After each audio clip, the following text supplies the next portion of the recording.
महाविद्या तारा देवी की कैसे हुई थी उत्पत्ति, जाने पौराणिक कथा। पौराणिक कथा के बारे में हम आगे बढ़ते हैं, की जानकारी लेते हैं कैसे हुई थी तारा देवी की उत्पत्ति। गुप्त नवरात्रि का दूसरा दिन माँ तारा देवी को समर्पित है।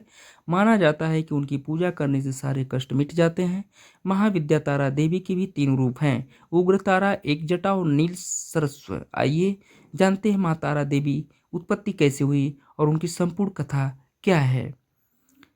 महाविद्या तारा देवी गुप्त नवरात्रि के दूसरे दिन महाविद्या तारा देवी की पूजा अर्चना की जाती है। माँ तारा देवी को श्मशान की देवी कहा जाता है। साथ ही यह भी माना जाता है कि वो मुक्ति देने वाली देवी हैं। बौद्ध धर्म में भी माँ तारा की पूजा अर्चना को बहुत महत्व दिया जाता है। मान्यता है कि भगवान बुद्ध ने भी माँ तारा की आराधना की थी और यही नहीं, गुरु वशिष्ठ ने भी पूर्णता प्राप्त करने के लिए माँ तारा की आराधना की थी। आगे है कहानी, चलते हैं आगे बढ़ते हैं।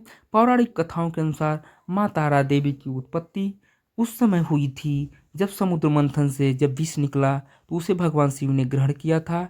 विष ग्रहण करने के बाद भगवान शिव के शरीर में अत्यधिक जलन और पीड़ा होने लगी थी। भगवान शिव को पीड़ा से मुक्त करने के लिए माँ काली ने दूसरा स्वरूप धारण किया और भगवान शिव को स्तनपान कराया, जिसके बाद उनके शरीर की जलन शांत हुई थी। तारा देवी माँ काली का ही दूसरा स्वरूप है।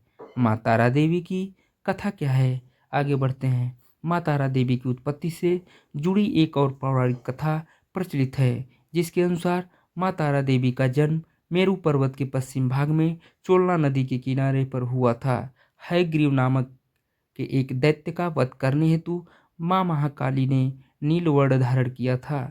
महाकाल संहिता के अनुसार चैत्र शुक्ल अष्टमी को देवी तारा प्रकट हुई थी, इसलिए यह तिथि तारा अष्टमी कहलाती है और चैत्र शुक्ल नवमी की रात्रि को तारा रात्रि कहा जाता है।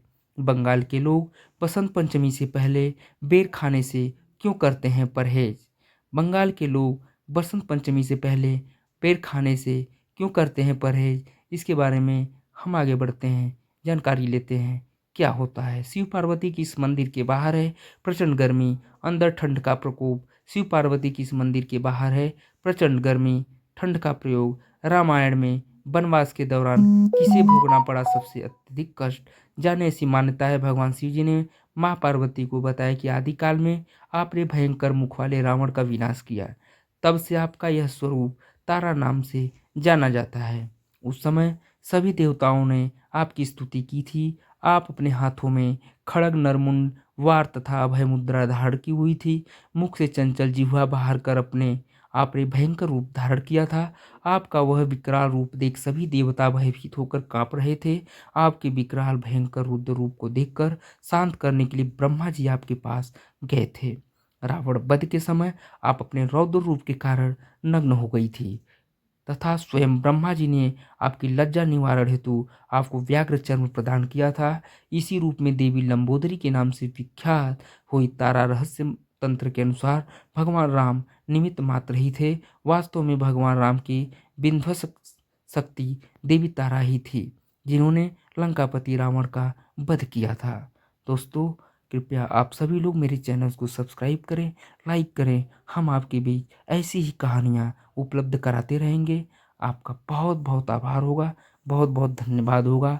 मेरे चैनल्स को कृपया करके आप सभी लोग ज़रूर लाइक करें, सब्सक्राइब करें।